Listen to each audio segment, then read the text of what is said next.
ତ ବଢୁଛି, ରସୁଣ ତ ଛୁଇଁ ପାଉନୁ, ଜିରା ତେଲ ଲୁଣ ଲଙ୍କା ସବୁ ଗଲା।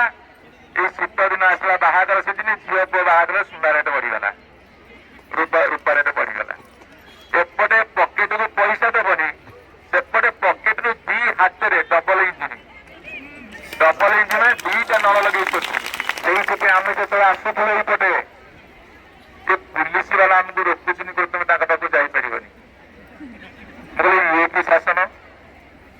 ଇଏ ଆମ ଓଡିଶାର ମା ମାନେ, ମିଶନ ଶକ୍ତି ମା ମାନେ, ମା ଜାତିକୁ ସମ୍ମାନ ଦେବା କଥା କହିଥିଲେ ନବୀନ ବାବୁ। ଆମେ ଆସୁଛୁ ବିଧାୟକ 15 ଜଣ ଆପଣଙ୍କୁ ଭେଟିବାକୁ, ଆମକୁ କହିଲେ ତମେ ଯାଇପାରିବନି। ଆମକୁ ଗାଡିରୁ ଓହ୍ଲେଇ ଦେଲେ, ଆମେ 2 କିଲୋମିଟର ଚାଲି ଚାଲି ଆସିଲୁ। ଆପଣ ମାନଙ୍କୁ ଦରକାର ପଡ଼ିଲେ 200 କିଲୋମିଟର ଚାଲିବାକୁ ପ୍ରସ୍ତୁତ ଅଛୁ ଆମ ବିଧାୟକ ମାନେ। ଆମକୁ ଭାଗ ଭାଗ କରିବାକୁ ଚେଷ୍ଟା ଚାଲିଛି, ଆମକୁ ଭାଗ ଭାଗ କରିବାକୁ ଚେଷ୍ଟା ଚାଲିଛି। ଏକ ହେଇ ରହିବା, ଆମେ ଆମ ନ୍ୟାଯ୍ୟ ଦାବି ହାସଲ କରିବା। ମୁଁ ଆପଣ ମାନଙ୍କୁ ଗୋଟେ କଥା କହି ରଖିବାକୁ ଚାହେଁ, ଜାତୀୟ କବି ବୀର କିଶୋର ଲେଖିଥିଲେ, କହ କୋଉ ଜାତି ପାଇଛି ମୁକତି କରି ଘୁରି ହାରି ବୁହାରି। କହ କେଉଁ ଜାତି ପାଇଛି ମୁକତି କରି ଘୁରି ହାରି ବୁହାରି।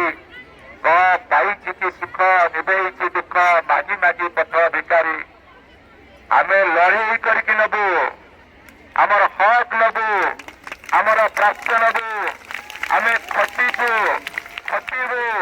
ଏ ଜାତିକୁ ଉଠେଇବୁ। ଯୋଉ ଦେଶରେ ଯୋଉ ଜାଗାରେ ମାତୃ ଜାତି ପ୍ରତି ସମ୍ମାନ ନାହିଁ, ସେ କେବେ ଆଗକୁ ବଢିପାରିବ ନାହିଁ।